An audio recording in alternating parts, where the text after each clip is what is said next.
Olá, boa noite. O UXTV Notícias está no ar. Acompanhe os destaques da edição desta sexta-feira.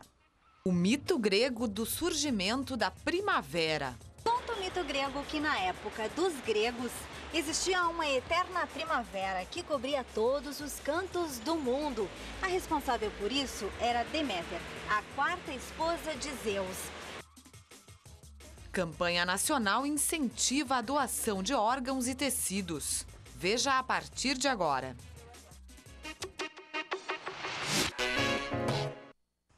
O Hospital Geral de Caxias do Sul está engajado na campanha de doação de órgãos e tecidos. Até 27 de setembro, o HG promove atividades para orientar as pessoas sobre a importância da doação de órgãos por meio de testes de glicose, aferição de pressão, tipagem sanguínea e orientações nutricionais. A mensagem está na cabeça e no coração do boneco, que chama a atenção para um assunto sério, a doação de órgãos e tecidos. Graças ao gesto generoso de uma família, Adriano, com 30 anos, hoje leva uma vida normal. Aos 25, ele descobriu que tinha uma doença rara, que paralisou os rins. Durante mais de 2 anos, realizou 3 vezes por semana sessões de hemodiálise. E aos 28 anos, encontrou um doador compatível. São várias, mais ou menos umas 10 vidas salvas, né? Com uma pessoa, por exemplo, que morre, né? Que dá para se aproveitar os órgãos. Que nem no meu caso, foi eu que transplantei, né? Eu recebi um rim e foi uma menina da minha idade também, na época tinha 28 anos, lá de Manaus. Ela veio de lá para transplantar em Porto Alegre. O mesmo rim, no caso, assim, sabe? Um veio para mim e outro foi para ela. De acordo com a Associação Brasileira de Transplante de Órgãos, o Brasil registrou no ano passado 21.040 transplantes. Um número bom, já que em 2009 foram feitos 20.053 transplantes. Com relação ao transplante de córneas, em todo o país há 10.000 pessoas na fila. Só no estado há 860 pessoas esperando por córneas. Já em Caxias do Sul, 250 aguardam na fila. Hoje nós temos, na verdade, uma parceria com os hospitais, onde dentro desses hospitais eles vão na verdade, identificar potenciais doadores. Esses doadores, então, eles são, na verdade, avaliados pelas equipes dentro dos hospitais e através dessa avaliação, se a pessoa tiver então uma condição de ser doador, a equipe do hospital vai até a família e orienta ela. Todo hospital que quer desenvolver essa atividade, ele pode desenvolver, só entrar em contato com o banco de olhos mais próximo. A gente tem hoje no Hospital Geral o banco de olhos, tem no Hospital Pompeia também. Então, esses bancos interligam com os hospitais para que a gente possa ter uma quantidade maior de doadores. Para ser um doador, não é necessário assinar nenhum documento. Basta que a sua família seja ciente da sua vontade. Assim, quando for diagnosticada a morte encefálica do paciente, uma ou mais partes do corpo que estiverem em condições de serem aproveitadas poderão ajudar a salvar outras vidas. Em casa todo mundo vai doar todos os órgãos, assim, com os possíveis, no caso, assim que seja possível. Ações espalhadas pela cidade visam estimular e conscientizar para a importância da doação de órgãos. Coração, pulmões, fígado, pâncreas, intestino, rins, além de tecidos como córneas, veias, ossos e tendões, podem ser doados. Morgana já se conscientizou disso. Eu acho bem importante. Eu fiz 18 agora, quero me cadastrar para medula, né? Vou ser cidade das córneas, tudo, mas eu pretendo doar também, acho bem importante. A gente tem que ajudar, né? Os sinais do clima de hoje é sobre o mito grego do surgimento da primavera.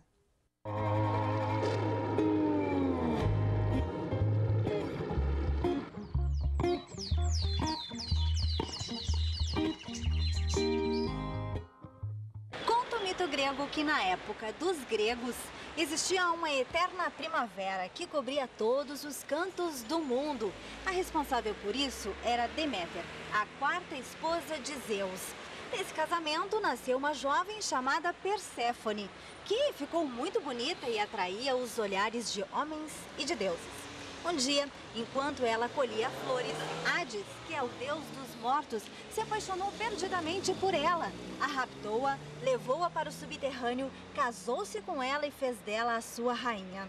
Deméter, quando ficou sabendo disso, ficou com muita raiva. E a partir disso, o inverno se instalou sobre a Terra. Zeus foi obrigado a intervir. Conversou com Hades, conversou com Deméter e aí que eles entraram no acordo. Esse acordo consistia no seguinte: parte do ano, Perséfone ficaria com Hades. E aí, como Deméter fica chateada, o inverno se faria sobre a Terra. E parte do ano, Perséfone fica com sua mãe, que de tão feliz faz com que os passarinhos voltem a cantar e as flores e o verde volte a florescer. E aí nós temos a primavera.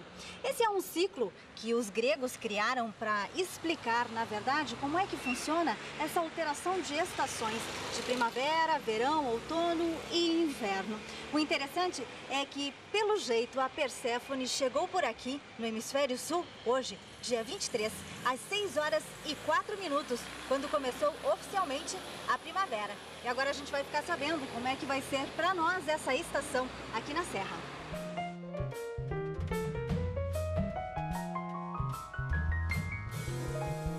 A primavera começou sob a forte influência do Laninha, que está presente no Oceano Pacífico. Isso explica por que esta nossa sexta-feira começou com tempo fechado e com chuva.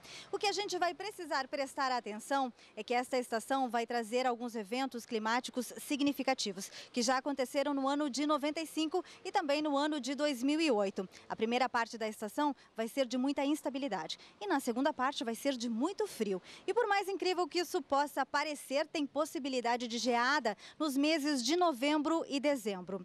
Outra característica desta estação é que as noites serão muito frias e os dias, e principalmente a parte da tarde, vai ser muito quente e também com muito vento.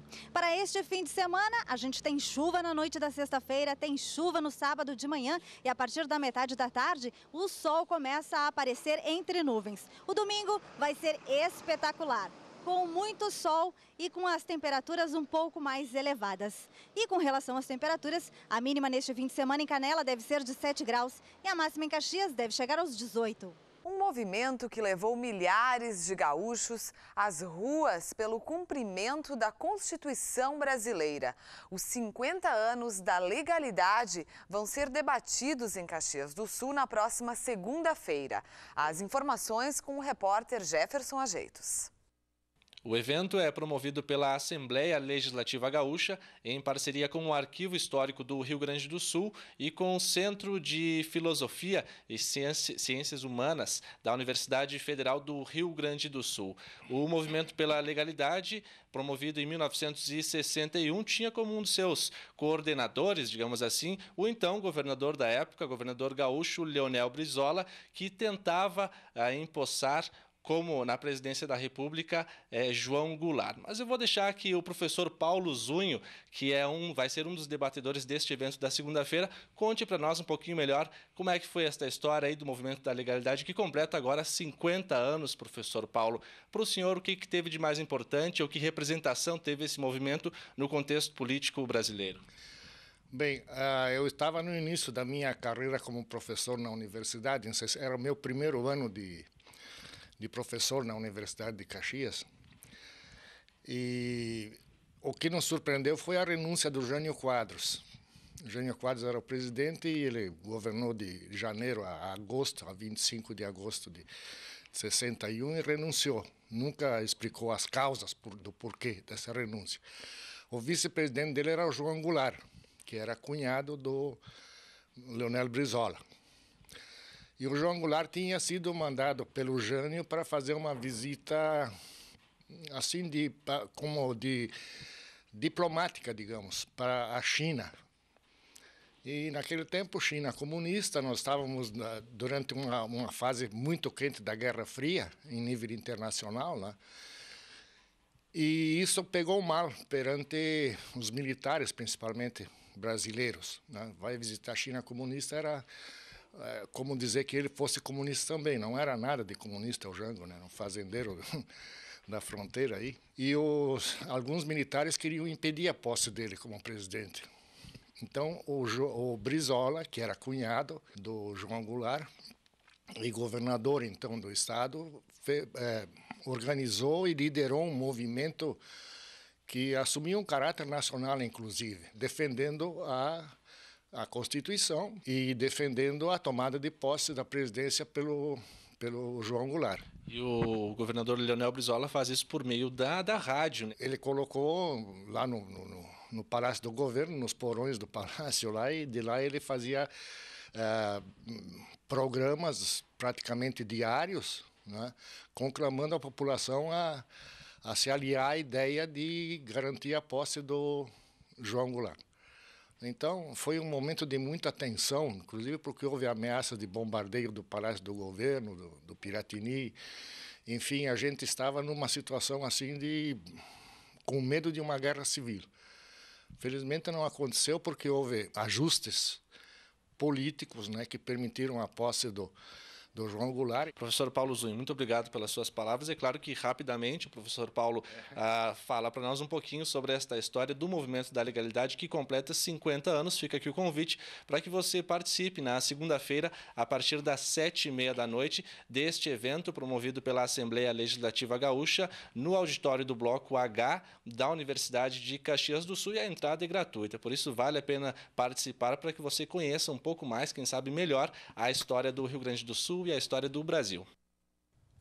Bom, além do professor Paulo Zunho, o encontro da próxima segunda-feira vai ter outros 2 debatedores. A Ananda Simões Fernandes, do Arquivo Histórico do Rio Grande do Sul, e o Carlos Bastos, jornalista que vai contar a sua experiência à época do movimento, quando trabalhava como repórter do jornal Última Hora. E também com a ideia de relembrar o movimento da legalidade, o governo gaúcho montou um memorial no Palácio Piratini, em Porto Alegre. Um espaço permanente com visitas agendadas de segunda a sexta-feira. A gente encerra esta edição do UX TV Notícias com fotografias que fazem parte do Memorial 50 anos da legalidade. Uma boa noite para você, um ótimo final de semana e a gente se vê na próxima segunda-feira.